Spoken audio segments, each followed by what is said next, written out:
코로나19 극복을 위해 사실상 유일하게 기대를 걸고 있는 건 백신이죠. 이달 말부터 본격적인 접종이 시작되는데 과연 반격의 열쇠가 될 수 있을지 한범호 기자가 짚어봤습니다. 하루에 1,500명이 이용할 수 있는 아산 백신 접종센터. 충남에서 가장 먼저 마련됐는데 백신과 인력만 투입되면 바로 가동에 들어갈 수 있습니다.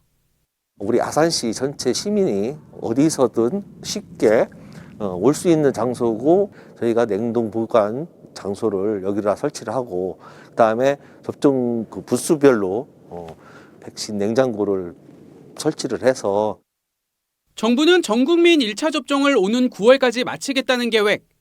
백신을 맞았다고 해도 마스크 착용 등 방역 수칙은 철저히 지켜야 합니다. 백신 접종으로 100% 면역이 형성되지 않기 때문입니다. 또한 예방접종이 시작되더라도 집단 면역이 형성되기 전까지는 마스크 착용, 거리 두기와 같은 방역 수칙을 철저히 준수하는 것이 필요합니다. 집단 면역 형성 목표 시기는 11월. 하지만 이후에도 사회적 거리 두기는 계속될 가능성이 높습니다.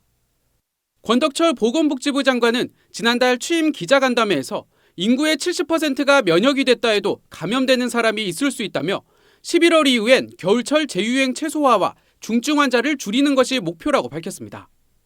집단 면역으로 가는 길도 순탄치 않습니다. 가장 위협적인 존재는 변이 바이러스. 전파력이 1.5배 강한 것으로 알려진 반면 백신 효과에는 의문이 제기되고 있습니다. 아스트라제네카의 고령층에 대한 효능도 변수입니다. 오는 24일부터 초기 물량 75만 명분이 공급되는데 앞서 중앙약사심의위원회는 만 65세 이상 접종을 신중히 결정하라고 공고했습니다. 그럼에도 불구하고 전문가들은 신속한 백신 접종을 강조하고 있습니다.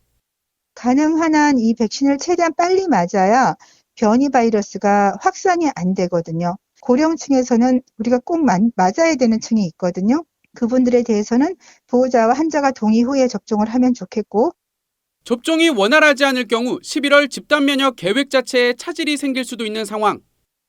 결국 얼마나 백신의 신뢰도를 높여 접종률을 끌어올리느냐가 코로나19 종식에 다다르는 속도를 결정할 것으로 보입니다. 헬로티비 뉴스 한보호입니다.